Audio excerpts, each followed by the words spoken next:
Good evening. This open meeting of the Community Presentation Committee in Northborough is being conducted remotely pursuant to Chapter 2 of the Acts of 2023, an act relative to extending certain COVID-19 measures adopted during the state of emergency signed into law March 29, 2023. All members of the CPC are allowed and encouraged to participate remotely. The act allows the CPC to meet entirely remotely as long as reasonable public access is afforded so that the public can follow along with the deliberations of the meeting. The public is encouraged to follow along using the posted agenda. Members of the public who wish to view the live stream of the meeting may do so by going to Northborough Remote Meetings on YouTube. Ensuring public access does not ensure public participation unless such participation is required by law. This meeting will not feature public comment. Good evening, members. I want to thank you for coming tonight on very short notice. We do have a quorum of 7. I'm going to call a quick roll call to verify that you're here. Please unmute and give me your status. Andy Clark. Here. Andy Dowd. Here. Jeff Leland. Here. Peter Martin. Here. Todd Helwig. Here. Sean Durkin. Here. And me, John Campbell. We have 7. That is a quorum. We will continue. We also have Lori Connors from Town Staff Planning Director. I am here. And our primary visitors for the purpose of this meeting is Rick Leaf of the Northborough Affordable Housing Corporation and his guest Hank Rauch from Habitat for Humanity. Welcome, gentlemen. Thank you for coming online with us. Without further ado, I'm going to open it up to you guys to describe why you wanted us to meet with you. Okay. Well, thank you, John. Thank you to the rest of the members of the CPC for once again, as John said, agreeing to meet on short notice here. We're working under kind of a short time frame for this project. And so it was important to keep this moving along. Also, thanks to Lori for being in the middle of all of this and coordinating all of these meetings with all of us. I want to do two things tonight. I want to present to you the project which was sent as a Community Preservation Fund application to you on Friday regarding 174 Boundary Street. And then before you make a decision on that, I'd like to give you a brief update on a potential future project a little bit further down on Boundary Street, which could also involve the use of community preservation affordable housing money. And there's not a lot of details about that yet, so I can't tell you a lot about it, but I can give you the general overview of what's happening and my summary of what I think might be required in community preservation for money if that project happens. So I'd like you to at least know that before you make a decision on the 174 Boundary Street, so you can have the whole picture of at least what the Northborough Housing Corporation is working on right now as far as a current project and a possible future project. So let's talk about 174 Boundary Street. You should have the Community Preservation Fund application. You should have a couple of maps that describe the property on Boundary Street. You should have a spreadsheet that I made for Bob Reed when I met with him last week to kind of talk about NEHC in general, that kind of lists the history of all of the projects that have been funded with CPA money for affordable housing and what's left as balances, both in what's left for allocation at NEHC and also some other money that's been set aside since that time that would need town meeting approval. So does everybody have all of that stuff? Yeah, we have the attachments. Okay, good. Let's talk about 174 Boundary Street. Basically, in 1992, at a town meeting, the town authorized the selectmen at that time to make 2 acres of town-owned property on Boundary Street available to a nonprofit housing organization. That was done, town meeting needs to authorize the transferal of town property. So that was done in 1994. The town issued an RFP for the disposal of surplus property. Habitat for Humanity, I'm not sure if they were the only responder, but they were at least one of the responders. They were selected to develop 2 duplexes on this property that the town had authorized for conveyal to a affordable housing developer. And by 1999, 2 duplexes were constructed on Boundary Street on previously owned town-owned land. In one of those duplexes, 174 Boundary Street, there was a longtime mother and daughter who lived there. They moved in after the woman's husband passed away unexpectedly when the daughter was still very young, left them in financial straits. And they were able to get this nice affordable housing unit in 1999 through a Habitat for Humanity project. And this woman has lived there since that time. She recently passed away, and her daughter, acting as executor for the estate, approached Habitat for Humanity to see if they would like to purchase the home back and sell it to another qualified low-income family. And she did that specifically because she was appreciative of the fact that she and her mom were able to get affordable housing back in 1999 after her dad had passed away, and they were struggling to find out how they could afford something to move into. An appraisal of the property was done. The property appraised at $350,000. I think as you see in my application that we sent in, Michelle Gillespie, a realtor in town who's on our board, indicates that her impression is that that property would probably sell for more than $400,000. It's a 2,008 square foot unit, 3 bedrooms, 1.5 baths is the size of the unit itself. The other unit on the other side of the duplex is still occupied. Habitat got in there, took a look at the property, and they estimate it's going to take about $50,000 of renovation work. There are some minor exterior repairs that need to be done. The back landing and stairs and deck need to be replaced. The kitchen sink counters and appliances need to be replaced. The bathroom vanities and tops need to be replaced. Many of the interior lights need to be replaced. There are sections of flooring that needs to be replaced. The basement stairs need to be replaced. So their estimate to do that work is about $50,000, which puts the total cost of the project from Habitat's standpoint at $400,000, $350,000 to acquire the property, $50,000 to renovate it. The daughter, the executive of the estate, basically didn't give Habitat a drop dead date like they have to decide by next week, but she said that now that she's got the property, she's also assumed some debts that her mom owes, and the sooner that she can sell this property, the better. So the reason we're trying to move this along is that if Habitat can't give her a decision fairly quickly on this property, she'll just turn around and try to sell it to someone else, kind of thing. So we're trying to move this along. On the 8th of June, Thursday night last week, representatives of Habitat met with the Housing Corporation Board to review the project. The board felt it was a good project to do. It supports the master plan goal of trying to provide different levels of housing at different price points. Basically, the cost at $100,000, and $100,000 is the number we came up with. We typically supported Habitat projects at 50% of the cost, but we agreed with Habitat that this one, 25% of the cost would be more reasonable for this project.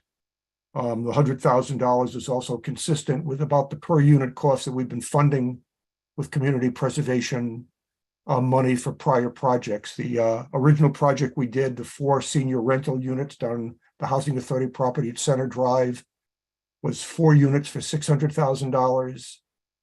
And the project on Main Street was 4 units for $450,000. So we felt the $100,000 number was a reasonable number.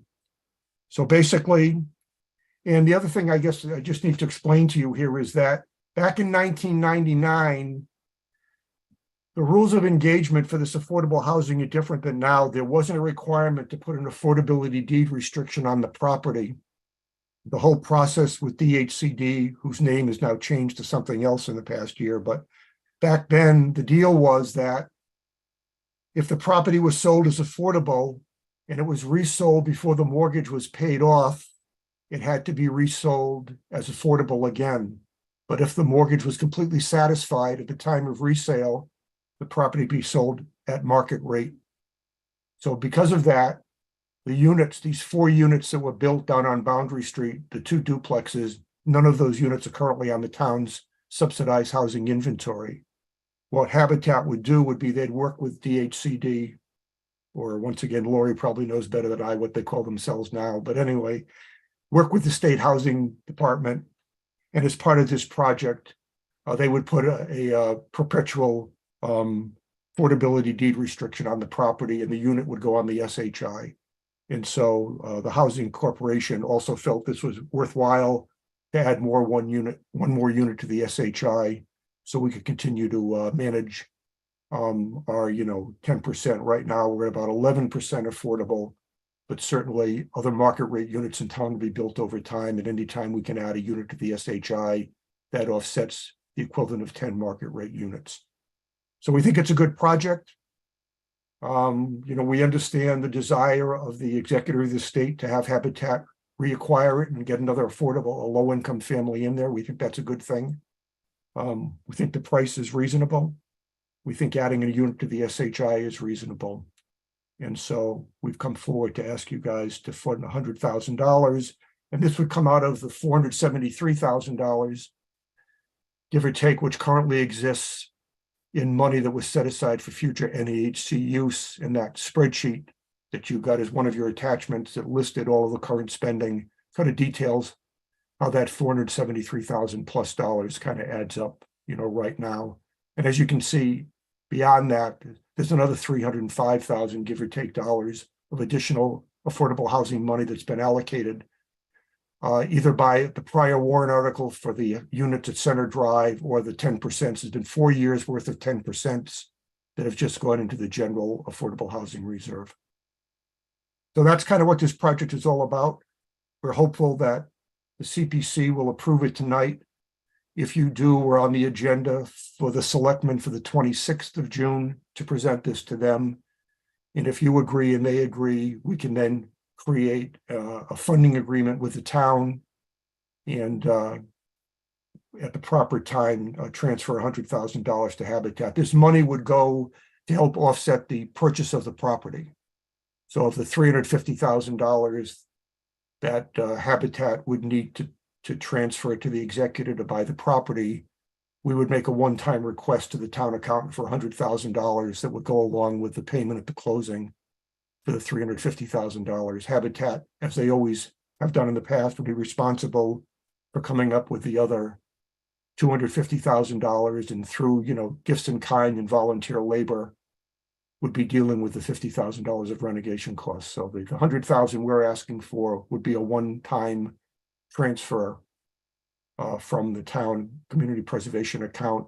Typically the way that works is the check is sent to the Housing Corporation, and then we turn around and send a check to Habitat for Humanity. So that's what how the $100,000 would be spent. So I think that gives you kind of what this project is about. We can do 2 things. I can go on and talk about the other project, or we can stop here and just answer questions and get some clarity around this project. But once again, before you make a decision here, I would like to talk about the other project. So John, I'll leave it up to you whether you want me to keep going or stop here for now. No, Rick, we're pretty clear on this one. So why don't you continue and give us the big picture? Okay. So a little bit further east on your map, there's some existing town-owned land, except for what was carved out for those 2 duplexes back in 1992 through 1999 for Habitat. The rest of that property has existed as town-owned land. I continually bugged whoever the town planner was over time that if any of that land became available, we'd be interested in creating some affordable housing down there, but the town had always decided to hold that land. When the town made the decision to create a dog park on the westerly part of that property, kind of behind where the Habitat houses are and over to the side, I went into overdrive with Kathy and then Lori about the fact, okay, there's a small amount of property left on that easterly side of the property. Why don't we see if we can't get some affordable housing down there? Lori and I and Debbie Maruka Hoke, who's the executive director of Metro West Greater Worcester Habitat for Humanity, met a month or 6 weeks ago. We talked about that property. It's about 2 acres, about 86,000 square feet. Habitat went down there, took a look at the property, and they feel they can get anywhere from 2 to 6 units of affordable housing on that property. One of the key determining factors of what they could do has to do with water and sewer. There is no Northborough water and sewer on Boundary Street.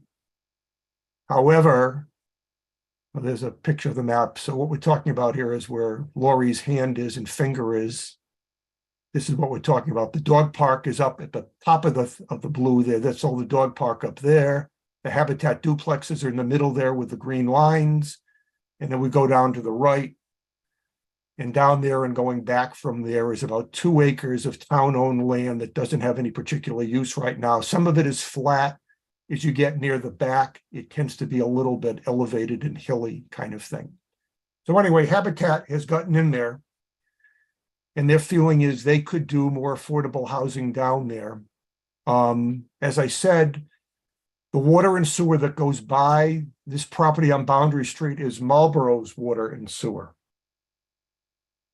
Debbie has had an initial conversation with the DPW director at Marlborough about the possibility of having any units that Habitat might build there connect into Marlborough's water and sewer.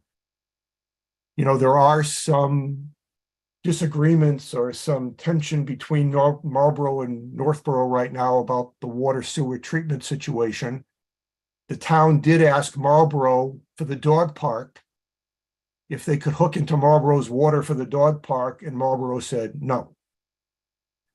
But Debbie has got some ins with the people in Marlborough, and the DPW director talked to the mayor, and they said, we're not going to say no, we're not going to say yes, but if you can come back to us with an indication that the town of Northborough is interested in supporting this project, we'll give you a final decision. If in fact Marlborough will allow Habitat to hook up to their water and sewer, so we don't need septic or wells, Habitat can put 3 duplexes on that property with a common driveway. So they could put in 6 additional units of affordable housing. If in fact that's not the case and they have to do water and septic, depending on how the lot could be divided and how more detailed inspection could be done, they could do for sure at least 1 duplex, and they might be able to do 2, providing a private septic and a private wells on the property there. All of this is up for future determination. So the next step is to get Northborough to indicate they have an interest in the project. So when we meet with the selectmen on the 26th, even if it turns out the CPC does not approve the 174 project, we're still on the agenda of the selectmen on the 26th to describe this project and to say, we're not asking you to approve anything yet, just to give us an indication that you'd be in favor of transferring this property, town-owned property, to Habitat for Humanity for a future affordable housing project that could vary from anywhere to 2 to 6 units. Bob Reed has asked Debbie to ask ask Marlborough, are they just looking for kind of a statement that we met with them and they said yes, or do they actually want the Board of Selectmen in Northborough to take a vote that can be documented that they support future affordable housing? So we're waiting to hear back from Marlborough as to what they want to see in particular. So obviously we would like the town to, if possible, to donate this property to Habitat. Once again, the select board does not have the ability to transfer the property. There would have to be a warrant article at town meeting in 2024, asking for the town's approval to transfer the property. It may very well be, as they did in 1992, the town may not be able to even transfer the property directly to Habitat. They may have to issue an RFP that Habitat will respond to. There's a lot of details here. In terms of pricing, once again, with very few details, Debbie at Habitat has said that the cost of the project is going to run anywhere. They're estimating at current construction costs about $400,000 a unit to do this. So if they did one duplex, we'd be in the vicinity of an $800,000 project. We could be up over $2 million if they did 6 units. And once again, there'd have to be a negotiation between first the Housing Corporation and Habitat as to how much we felt comfortable in providing. And then obviously we'd have to come before you guys and talk about how much you'd feel comfortable, if at all. And then the warrant article or articles at town meeting 2024 not only would ask the town to approve transferring the land, it would also specify the amount of community preservation money, affordable housing funding that we would ask for to support this. So that's what I can tell you about this possible future project. The selectmen may say on the 26th of October, we don't support affordable housing down here at all. If that's the case, then that's the end of it. If the selectmen say we do support some level of affordable housing down here, we're not willing to commit to a dollar amount or anything yet, but go ahead to Marlboro and see if you can hook up to the water and sewer, then we'll do that. So there's a lot of water that have to go under a lot of bridges yet, but I just want to let you know that we could be in the vicinity of looking for anywhere from $500,000 to $1 million of community preservation money to help offset the cost of this project down the road. And once again, it's dependent on the Board of Selectmen on the 26th agreeing to consider affordable housing and consider transfer of this property.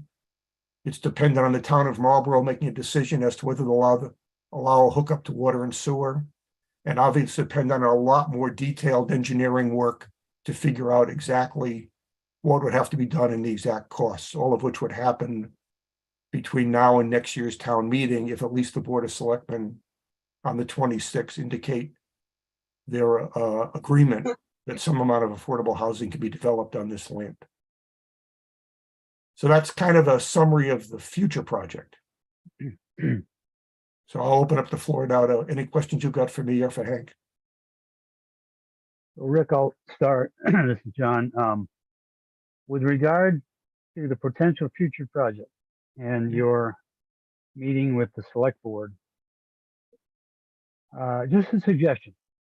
I would ask or suggest that you work on a succinct summary of what you're asking for and draw a comparison to what happened in the 1990s that created the duplexes that are there, to make it clear that you're seeking the potential to do a similar project and to identify clearly the spot where it would go. And I say this only because our select board likes to ask questions and likes to have input and is concerned with residents and abutters and everything else. And this, to us, at the CPC, is a layup. It's obviously a good thing to do. You've talked about it in the previous presentations. And not speaking for every member, but we've always supported these programs, and so I'm sure that we would again. But if you're trying to avoid any unforeseen resistance, I might only suggest that you try to do that, and maybe with Lori's help, just to be clear and succinct on what you're seeking. I agree. And having said that, I'll leave it open to the rest of the committee. Any questions on the potential future project or input or feedback, guys, people? No, well, John, this is Sean here. Sean? Yeah, I agree with you wholeheartedly. That's really what we try and do. So I have no qualms. Like anyone nowadays, I'm shocked by the numbers, but that's the world we live in.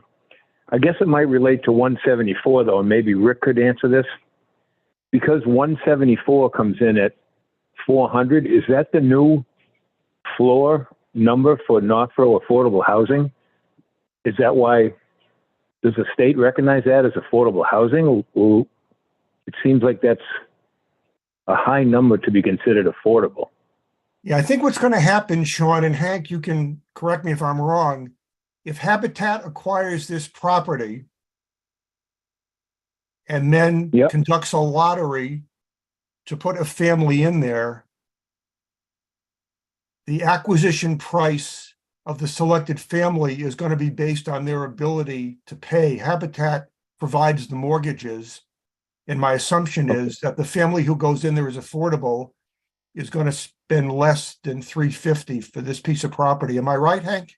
Yeah, the Habitat will take an affordability write down or write off on the transfer of the property, because the state limits the resale price based on the family income. And of course, Yep. the family income, the resale price limit is related to how many people there are in the family. So we'd end up putting 3 or 4, a family of anywhere from 3 to 6 in a unit of this sort. And depending on the size of the family, will drive the resale price, but we'll take a substantial write-off on the property. I see. So 400 doesn't become the new affordable number. No, Based 400 on 400 is not a polite thing, but it's sort of part of the problem. 400 is not close to being affordable to the people who are earning less than $100,000 a year. Right. That's my point. I don't want to, in effect, squeeze everyone out because now we're deeming affordable housing in Northborough is 400.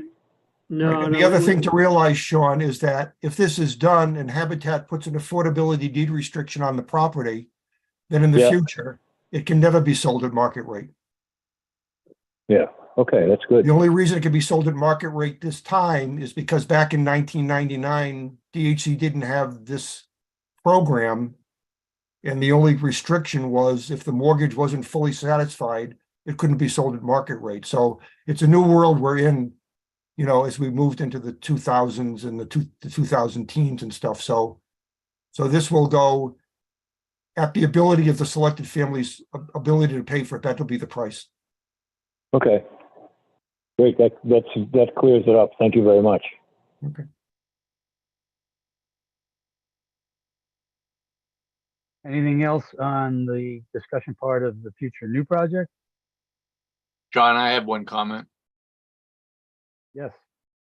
I just think that, just to echo your comments as well as Sean's, and I think that Rick should emphasize when he presents to the selectmen what we all read in the Globe, and we also can read in other areas that the CPA, where we're putting aside the money, but we're not utilizing it, is going to be heavily scrutinized in the coming years. And that really, when we have a viable project like these, we need to put that money to use and not just keep it in reserve. I think that's important.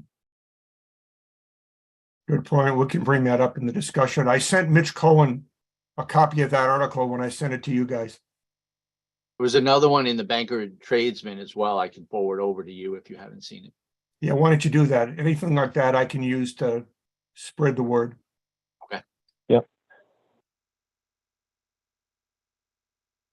Thanks, Jeff. Good point. Okay, so hearing no other feedback, back to the matter at hand. Rick, just want to ask some specifics. If I look at the numbers right, there is $23,144.35 remaining from town meeting 2015 approvals, Yes. leaving out the explanation for how that number exists. And there is the full 100,000 remaining from 2016 town meeting approval. Do you think we should specify that we're approving the use of funds unspent from 2015 as well as the remaining portion from 2016?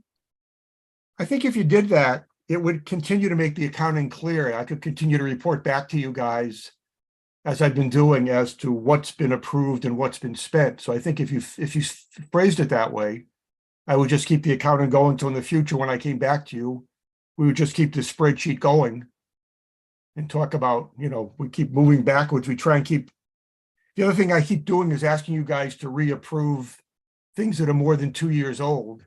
So we can get some of the stuff out of the way that's more than 2 years old. I can ask you for less every year, reapproving pre-approved money, you know. Yeah, good. Well, I think it makes sense. If we didn't specify it, town accountant might do it on his own, or he might get back to us to ask for clarification. So, Yeah, but I think Then, that'd be a good idea. That way, like I said, we can keep the accounting straight. very good. So your request is for us to authorize 100,000 from previously approved money at town meeting, which could consist of 22,144 and 35 cents from 2015, and the remainder, which is going to be 76, 8, 55 and 65 cents from 2016. I'm sorry, I was doing math on the fly.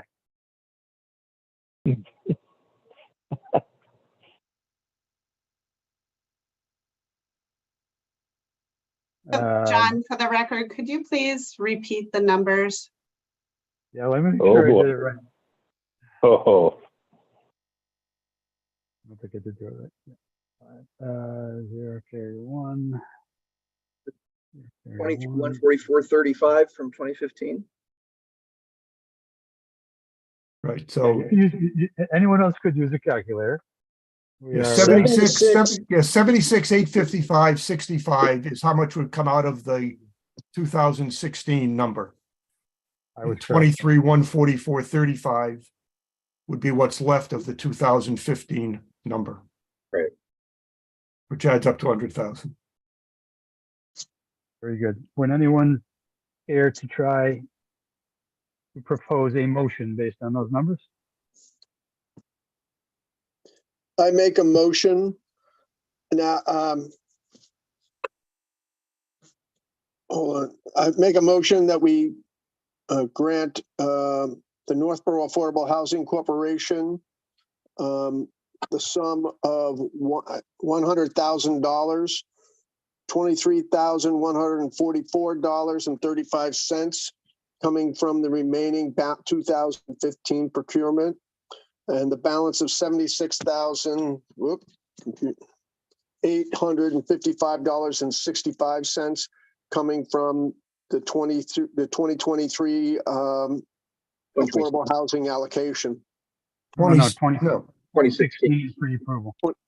2016 allocation. Yes. Okay. The first pardon part was me. from 2015, the second part from 2016. Okay. I'll second that motion. Can I just verify $23,135.35 from 2015, Well, 76. $23,144.35. $144.35. 2015. Okay, and then it's $76,855.65. 2016. 2016. Thousands. Okay, got it. Thank you. 2016's town meeting approval, correct. So we had a motion from Andy Clark and a second from, was that Peter or Joe? Yeah. Peter, thank you.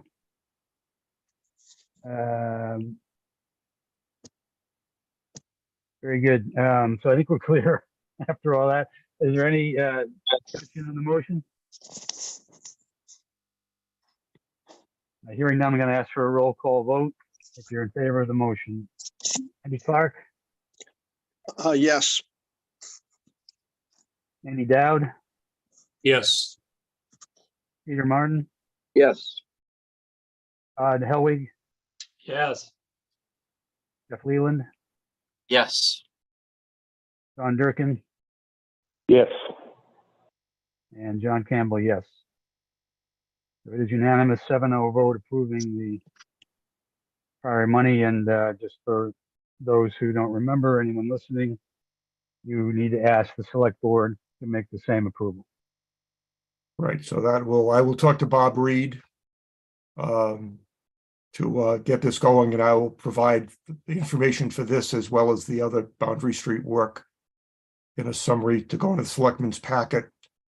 Lori, we should probably send them the same attachments. We should probably send them the maps and send them that spreadsheet that kind of lists the history of community preservation funding, because I think this current set of people on the select board have never dealt with this before. So they're going to need to be educated a little bit on the fact that there is money available for allocation without a town meeting vote. And then also, you know, kind of what we're doing here. So leave it to me to sort of come up with the summarization, but I guess in the next week or so, I'll ask you to sort of provide some other attached material to go along with it. I'll give Bob Reed a call tomorrow, let him know that this was favorably viewed by the CPC, and I'll be getting to him the information by whatever date he needs it to get into the select board packets. Okay, I guess the other thing we'll do now, Lori, is to actually get the money dispersed. I have to create what's called a CPA funding agreement. This is something that we've done in the past, which is a three-way agreement between the town, NEHC, and Habitat for Humanity. Everybody signs it, which sort of describes the project, how much money is being spent. There's a lot of terms and conditions in there that we go over every time. And then once that's signed, usually town council reviews these things. I'll bring Bob Reed up to speed on it, you know, also. And then once that funding agreement is in place, then Habitat can then present to the Housing Corporation some sort of an invoice for reimbursement. And then I work with the town accountant to get this done. Once the funding agreement is signed, I send a copy of Bob will send a copy to the town accountant, and he holds on to that until I get back to him and ask for the money. So that'll happen sometime in the future. Sounds good. And for the Board of Selectmen packets, I'd be happy to prepare a letter that memorializes the vote of the CPC this evening. That would be good. Excellent. Yeah, and Rick, you brought up what I wanted you to point out. It would probably be helpful for the current board to give them a brief history, why that came about. If you remember, CPC elected to put an article forth to grant money to the NAHC for future use, giving you the ability to react to market conditions, something similar to what we had done with the Conservation Fund. But the NAHC was not a town fund or town entity. So there was some uncomfortableness among boards about the control of the money. So we arrived at that funding agreement arrangement, as you just described.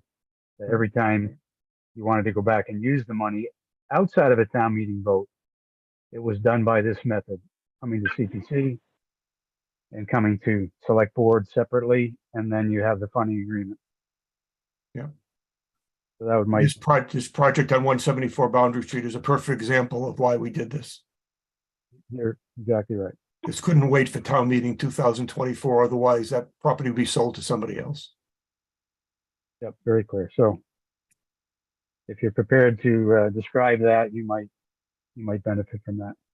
Yeah, I got to think my way through kind of an outline of what I'm going to send to the selectmen, because this is, like I said, there's going to have some education involved here prior to, you know, asking for them to approve this request. So I'll have to think my way through that. But I think the suggestions you guys have made tonight about how to approach this are all excellent. So I'll incorporate that in there. And once again, the Housing Corporation and Habitat thanks you guys very much for your support of what we're trying to do here. We really appreciate it. And hopefully we'll keep this working relationship going in the future. But once again, thank you very much tonight. We really appreciate your support. You're welcome, and thank you for both of you guys coming. You too, Hank. Nice to meet you.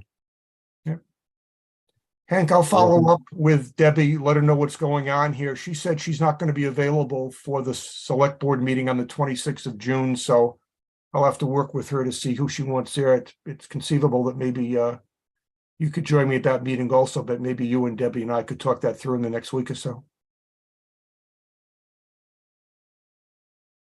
If Hank's still on the call. You guys are welcome to hang around. We expect to wrap up in 5 or 10 minutes. Okay, I'm going to sign off. I got something else to do. Once again, thank you very much. Thank you, Rick.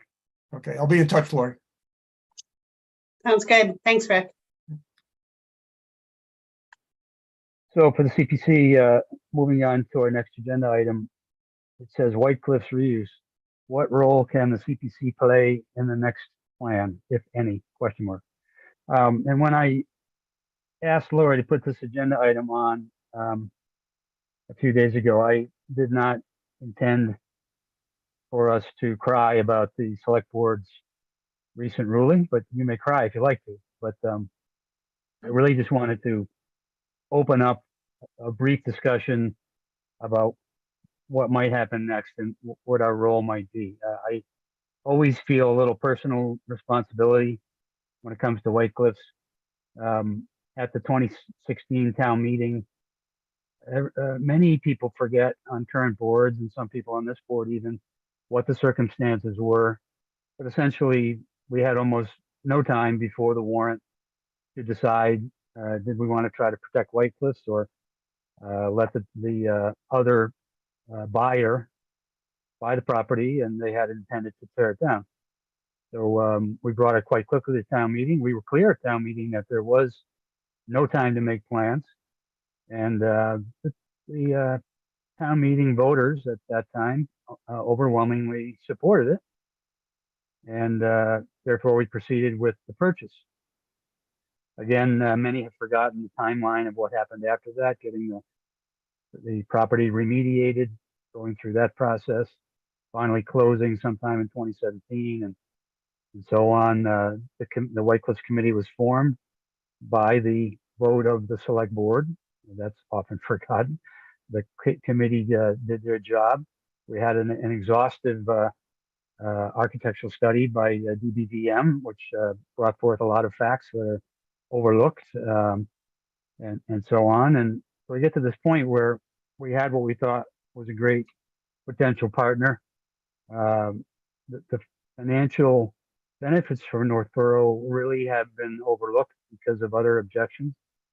And now we're at a point where we own the building, but we have no plan for it.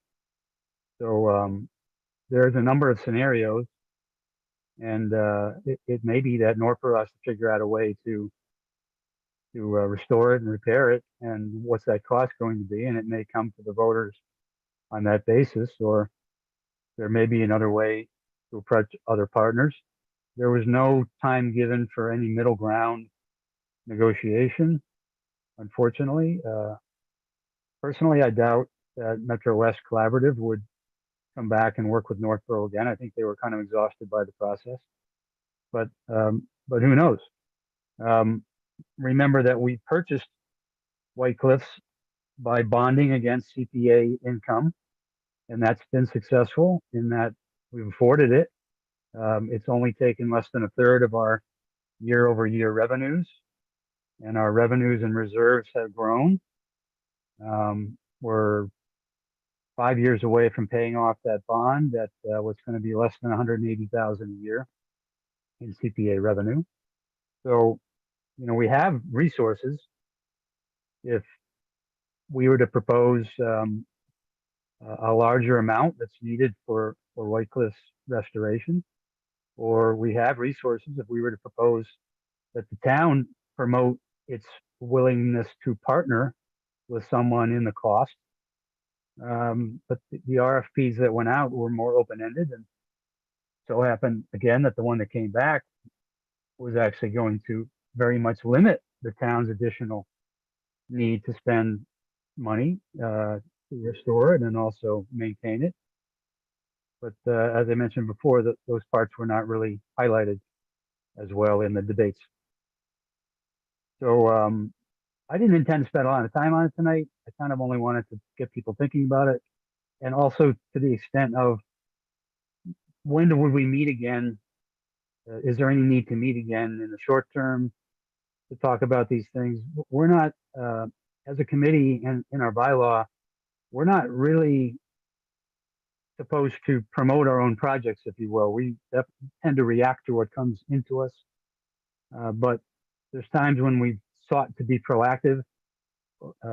Certainly we support other initiatives, but maybe this is a time when the committee needs to be proactive and pose ideas. The select board says they want to take ownership of it. Maybe they want our guidance, maybe they look for our assistance, or maybe not. But I'd like the committee to be in a position to react to that. And again, I wanted it to segue into next meeting date. Do we need to do anything prior to September when we would normally not meet again? Lori, I think your hand's up. Yeah, couple of recent developments that I wanted to share and also to get your thoughts on. So we've been talking internally about next steps. And one of the common complaints that the Board of Selectmen received was about the lack of community process. So one of the thoughts that we had, and by we, I mean staff, and certainly with conversations with the chair of the Board of Selectmen, and I understand that there was a discussion at last night's Board of Selectmen about the desire to do some sort of community input process. And that would amount to hiring a facilitator to conduct the process. But one of the things that I am particularly concerned about is I want the process framed so it's not like a free-for-all wish list with no amount of realism lent to the process about what possible uses of this building could be. So it shouldn't be like a pie in the sky, everybody just throw out ideas about what this building could be. It should be a focused process, preferably by a facilitator who has experience and skill in historic renovations and finding end uses for historic properties that are similarly challenged. So I have been reaching out to get the names of certain facilitators. I haven't had enough time because of course we only had about a week turnaround for the getting together this meeting. So I don't have any quotes for what that would cost. And I don't even have a scope of work that details what this community outreach session would consist of, whether it be a survey, whether it would be in-person meetings, whether it be a combination. I can't really say at this point. But I'm wondering if that is something that this group would be willing to fund using administrative funds. So I would anticipate it probably be in the realm of $20,000 to $25,000 to launch this community outreach campaign. So that's one potential project. Then there's another potential project, which I do actually have a quote for, and I emailed that very late this afternoon because I received it late this afternoon. So our facilitator, our building facilitator had obtained a quote from Capital Environmental LLC to do essentially a detailed cost estimate and assessment of some of the issues that are plaguing the White Cliffs Mansion. One is lead-based paint, another is asbestos containing building materials, another is lead and soil around the White Cliffs building, and the fourth item is mold.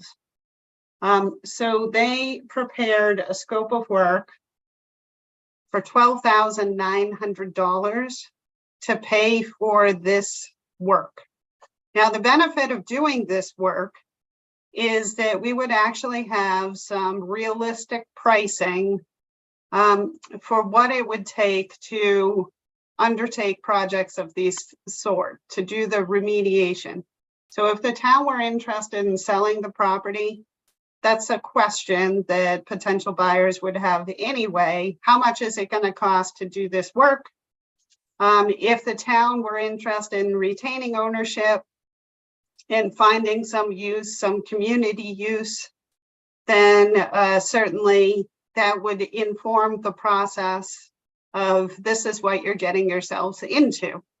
So the back of the envelope estimate that this company had provided based on some preliminary work that they had prepared was anywhere from $1 to $2 million to do this work. So if CPC were interested in funding this work, like I said, it'd be $12,900. We have certainly more than that already left in the 2023 administration budget that could go towards that project. So as of May 31st, the available budget in this line item is $27,553.81. So these are two potential projects that the CPC could help us with. A third project is the demolition of the additions. This is something that we've been talking about for some time. Pretty much everybody agrees that the 1960s and 1970s additions are in really bad shape. And it does actually rain inside the dance floor during major storm events. And this is what's causing the mold problem. So if the building were buttoned up, so if we restored the building to the historic footprint, so demolish the additions and restored the building, then certainly that would go hand in hand with the mold remediation. Doesn't really make sense to do the mold remediation if the cause of the problem still exists, which are those leaky additions. So we've been talking about, if the town were to retain ownership, applying to the underutilized properties grant program. So they do planning assistance as well as construction assistance. So we could actually apply to them to demolish and button up the building. But before we can take on those tasks, we need to engage an architect to figure out how we button up the building before the demolition. So of course, the exterior space of the historic mansion became interior space. So windows were removed, doors were removed, and then roof lines were attached to the historic building. So in order to demolish those additions, all of those things have to be brought back. So the interior has to be brought back to exterior space. And that involves the expertise of an architect who is knowledgeable about the Department of the Interior's architectural requirements for historic buildings. So that is another potential project that this committee could assist with. So I guess at this point, I am interested in hearing from you folks what you think about these projects, if these are projects that you're willing to support. Certainly the architectural survey of the building is probably going to require much more money than is in the administrative funds. So that would likely be a grant application. But there may be a need for some preliminary assessment to even get to the point of having the cost estimate for the grant application. So I just wanted to kind of gauge the committee on what your thoughts are. So Lori, I want to summarize, and then I want to open it up, and I think the chair of the former White Cliffs Committee might have a couple things to say. You mentioned three things. One was the idea that there should be more public input, there'd be a public forum or a hearing, maybe more than one, and that an outside facilitator might be needed to conduct those conversations. And that might require going out to bid for one. Number two, you talked about the mold remediation, and you did provide a memo of estimates of someone who would come in and do these things. There was mold and other things that has to be done at some point. And number three, a much more major thing of demolishing certain things with respect to how do we maintain the historic aspects, which is really pretty major stuff and circles us back to the original architectural consultancy that we had through the White Cliffs Committee back in 2019 and 2020. Did I summarize those three well? And at this point, I'll open it up because I got some immediate reactions, but I don't want to jump in. Yes, definitely the second project that you mentioned is just to come up with the estimate to do the remediation work. So it would cost $12,900 to do the study and come up with the cost estimate. So that is not the cost of doing the remediation.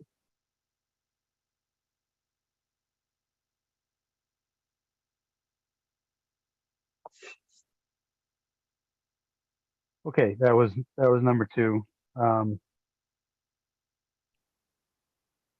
I don't know if either one or two would be an acceptable use of admin funds, except if we step back and say, well, we're now on a project to restore the building, and this is study and administrative costs to get to that point, I guess. But I'm interested to know how much of this overlaps with what we already paid the consultants to do and got a report on in December 2020. I can answer that question.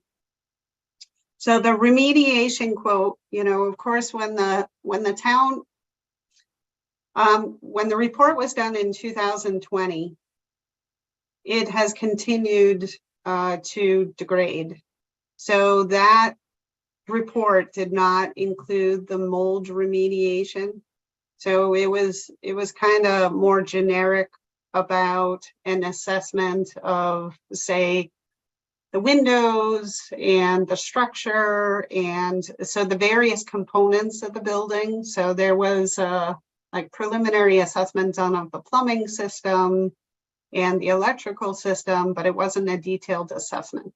So what is proposed here for the remediation is much more detailed and is based on the current conditions. So based on the preliminary studies that they did last year, it was determined that mold is a factor, and in order to deal with the mold issue, the additions were sectioned off using plastic sheeting, and the dehumidifiers were installed, and there was a temporary electric panel that was installed to provide the electricity for the dehumidifiers.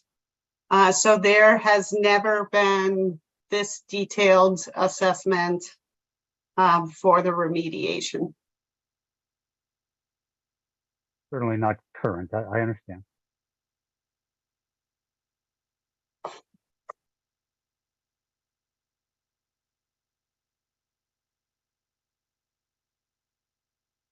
I think Andy has his hand up. Yeah, Andy, your virtual hand is up. Andy Clark, did you mean it to be? Yeah, thank you. I guess, looking at these, it would be my question of, unless there is something, I mean, a lot of the survey and the structures and stuff like, and the assessments have to be sort of tied into the plan for its future use. So it, unless it's like an immediate thing, like the wall is falling or this chimney is falling down, we have to take care of it. And I know mold can be pretty insidious and stuff like that, but you know, it seems like why would we start doing something without a game plan of what it's going to be? Just, I mean, yeah, we can say, yes, we have to bring it back to the original structure, regardless of the game plan, but all that could maybe be used in a negotiation with a future partner or something like that. Hey, we'll handle this part, we'll do the demolition and everything like that, save you X number of dollars, and then you take it from there. But all of that seems like it would all be better handled at the time that the activity has to take place, and within the concepts of what its future use might be. If we had gone ahead with that further study with that previous group, we could have, partnered that with their future intent, and that would have made sense. Right now, unless it is something like, we got swamp monster coming out of the thing, it seems why would we remediate lead at this point in time when there is no children crawling around in there? There's no purpose to do it beyond, because we don't know what the future construction may do, and that may be part of the that may take into account the remediation, things like that. So it seems like if we've been sent back to the drawing board as a town, as the town governing has been sent back to the drawing board, then I think it's absolutely more important to have a game plan, a town, at least whoever the grumpy puppies in the town, to be online with what that future purpose may be, so that we can get support for any kind of money that needs to be spent. Because it all seems like it's real money at this point in time, not a $10,000 or $20,000 administrative thing. So, and I do understand, and I kind of do support the discussion, having somebody there to guide that discussion. I 100% support that, because we all know that it will, especially if it's happening in the relative future, it's going to be a complaint driven, you're right, pie in the sky kind of expectation of what it might be. So I do support that, and I would support spending money on that. I think we've done conceptually similar things with our administrative money, but I would find it hard unless there's some like wall falling down because of something, why would we do any kind of physical activity to the property or even assessing the cost of it when we don't have any kind of game plan when that cost may happen? That work would be moot, just like 2020 is moot now. This would be moot in 2 years, 4 years, when we come up with a game plan for what we're going to do. I hear what you're saying. The idea of getting the idea is not to do any remediation at this point, not to actually do any construction at this point. The thought was that as part of the community facilitated outreach campaign would be to have some real numbers, because there's been questions about the numbers that are in the DBW. I'm gonna mess up the acronym, but in that report, that they aren't realistic. So Why the thought would they was, be, just, why would they be challenged? I mean, they're a couple of years old, but they're still relatively current. I would seem like what would be, I'm, yeah, I'm certainly not challenging them. I think that they're accurate. Yeah. But there are others in the community that are challenging them, and there's questions by members of the Board of Selectmen that the numbers are not accurate. So the thought would be to come up with a couple of quotes for what it would actually cost the town to do this work, to see if there's the appetite out there, because there are those who want the town to retain ownership of the property and use it for a municipal purpose, whether that's a new town hall or whether that's a botanical garden. I don't know. But the thought is, if people had some current numbers on what certain aspects of the project would cost, is there still the appetite to retain ownership of the building? Or is the goal to sell the building to somebody else who's going to use it for some other purpose, whether it's housing or business or whatever? and maybe Todd will certainly know, I thought it was like $9 million, $10 million to go ahead and do that work from our report. So, Correct. I mean, spending 25K to get told that we are going to spend now 10 to 11 million dollars, seems, I mean, just from my point, a waste of money. Those numbers, that the report isn't going to be that much more in depth, maybe on certain specific topic like the lead remediation or something, but it's still those things are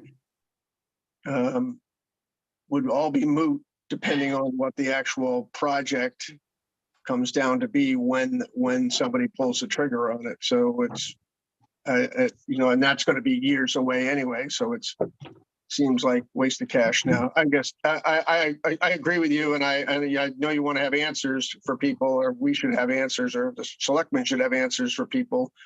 But it seems like we already spent that cash, and it's not a significant plus or minus. There's not a significant delta on this kind of thing that we would need to spend more cash on it. But that's just mine. I'll take my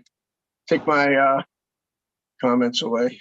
Why would the town not use the same consultant to update the report? Is it that some do not believe that was good?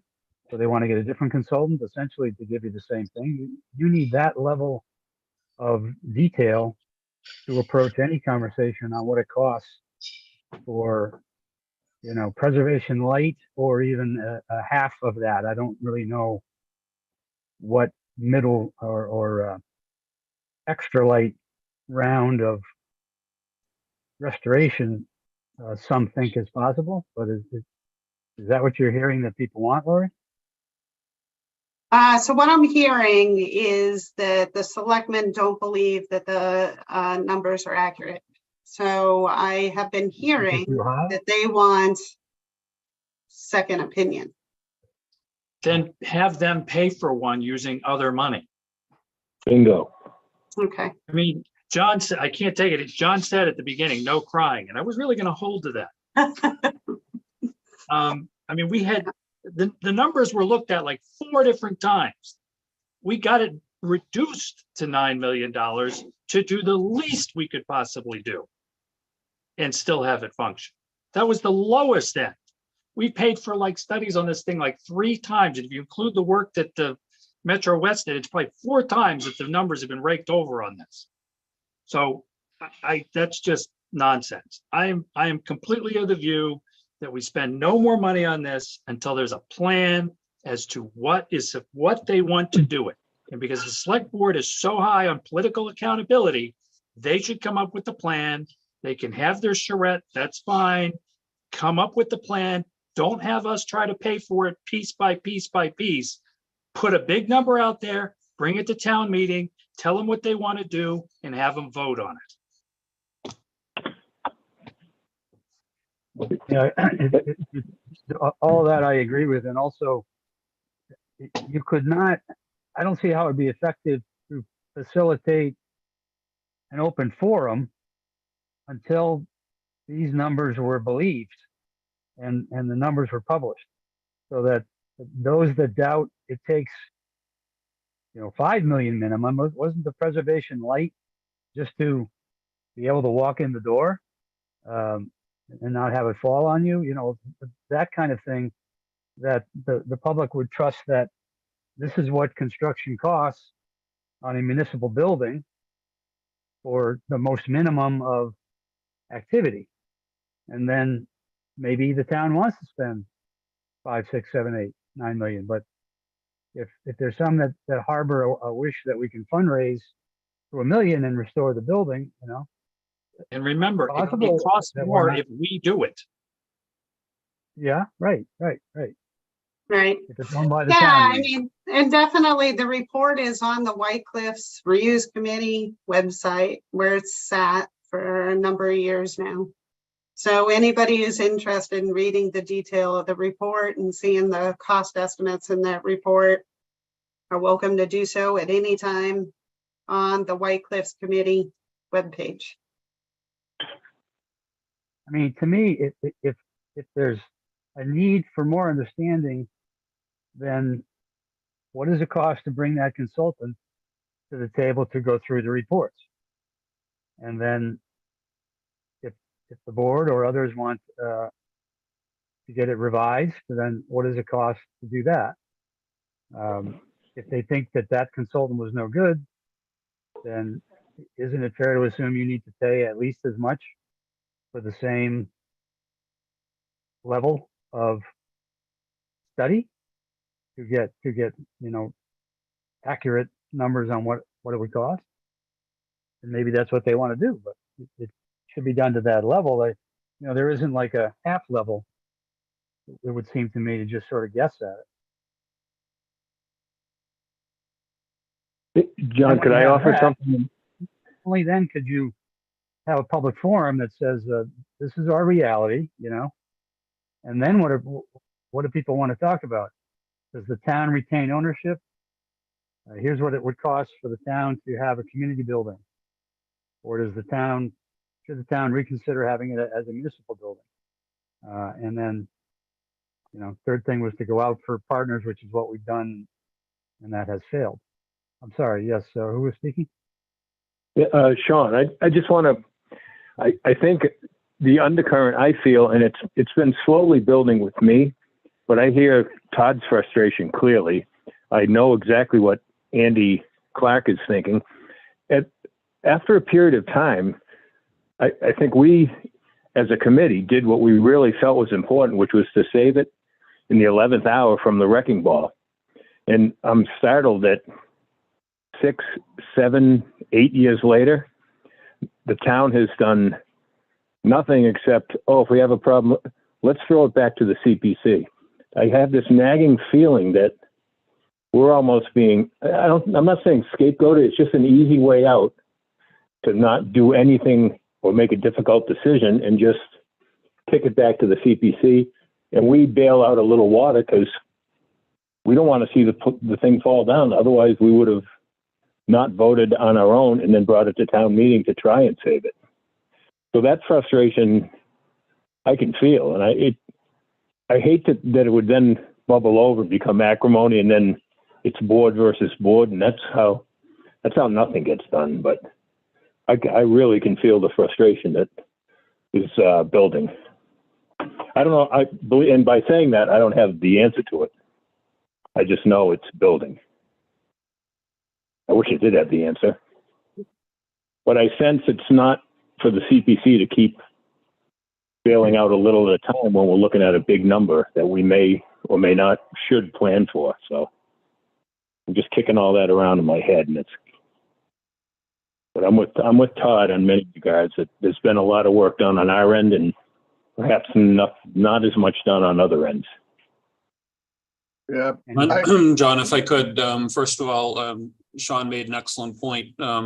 there, and I definitely agree with the other committee members' comments about where we are to date and as far as putting more money toward this. But I do have one item of concern of the environmental services issues. You know, the only one on there, the mold, is the one that's going to continue to get worse over time if it's left unaddressed. And Lori, I'm just wondering, based on what you indicated, where they had put some plastic sheeting up in between those old additions where the water infiltration is taking place in the rest of the building, is there any way to determine if that has helped limit the mold growth or stop it in some way? I know that's probably a tough thing to do. Yeah, it's a hard question to answer.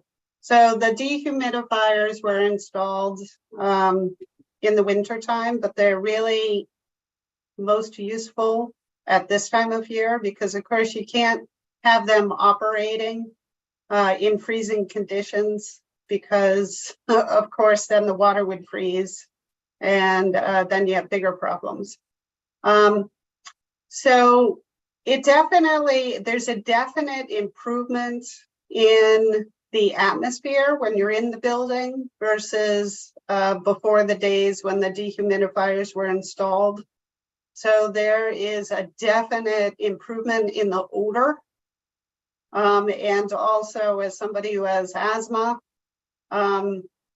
it's easier to breathe now in the buttons off that, you know, the historic portions of the building versus the additions. When I step into the additions, I usually have some sort of reaction, whereas the historic portion of the building that's been sectioned off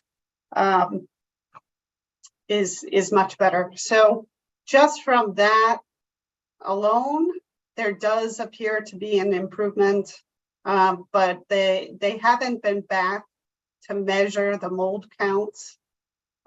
So I can't say with figures, I don't have any report that backs that up. All right, that's good to hear that hopefully it's helping some. I know a botanical garden was mentioned earlier. We certainly don't want one inside the facility there. So and no one's going to like that. So thanks, Lori.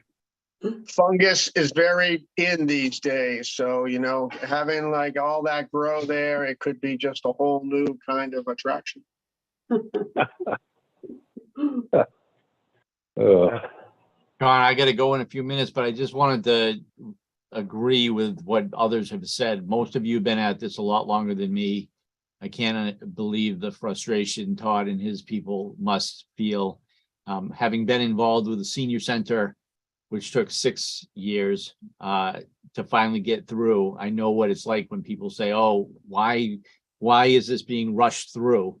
And why hasn't there been more public comment? Back at that time, we had over 100 public meetings. And I know that there's probably been even more than that regarding this. The selectmen were the ones who didn't take the recommendations of multiple other committees, not just ours, but Todd's and the Historical Society. We need that housing. I think they were going to put their heads together a couple of weeks ago. I don't know if they've come up with anything yet, but I feel that all of us have been beating our heads and getting nowhere. So they should lead a little bit at this point. Just my 2 cents. Yeah, and I would just throw in there, I still don't want to see the thing. I want to see it there. I don't want to see it just be ignored and fall apart. Well, like to your point, in the short range, people will keep commenting, and there needs to be maintenance done, and whether it's called remediation or not. The original town meeting amount is pretty much exhausted for the carrying costs, so to speak, right? So I think what Todd's saying, and I can't disagree, the town should look for another source to maintain the building while we figure out whether or not, how you arrive at a cost summary that people will say is believable. And that's what I can't shake, is that we had what you would call a high level study done. Yes, it's over 2 years old, but you want to review it, come up with funds to pay to review it again. And it seems like any other discussions among pie in the sky ideas of townspeople would, I mean, it'd be fun, but you wouldn't know, still wouldn't know what it would cost to get in. I think that most people in the community don't understand the level that you need to go to make the building up to code and safe and accessible, and how those costs compare when a municipality does it versus a private entity. And it's because many of the town's projects are handled under the capital budget, and we take for granted all the good things we do accomplish in town.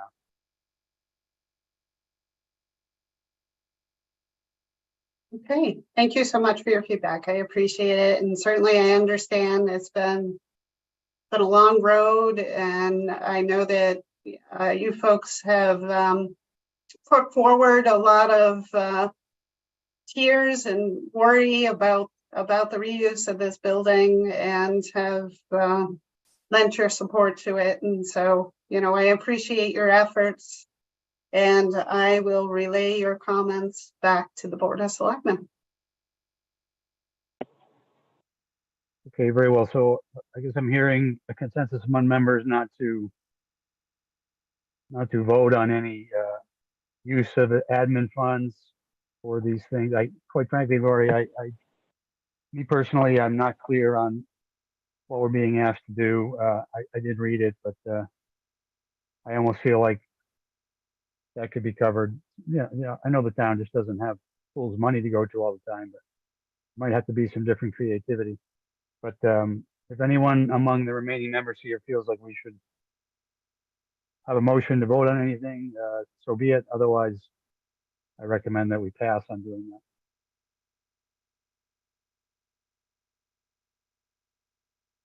Anything further from the White Cliffs Committee former chair who cried just briefly?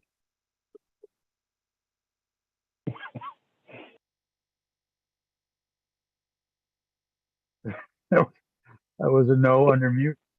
All right.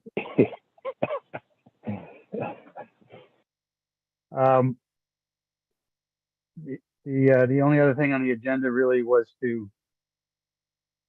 talk about a next meeting date. So let's leave it that unless there's some idea, plan, for which a board requests or someone on staff requests that we meet again, then we traditionally wait till the fall to start meeting.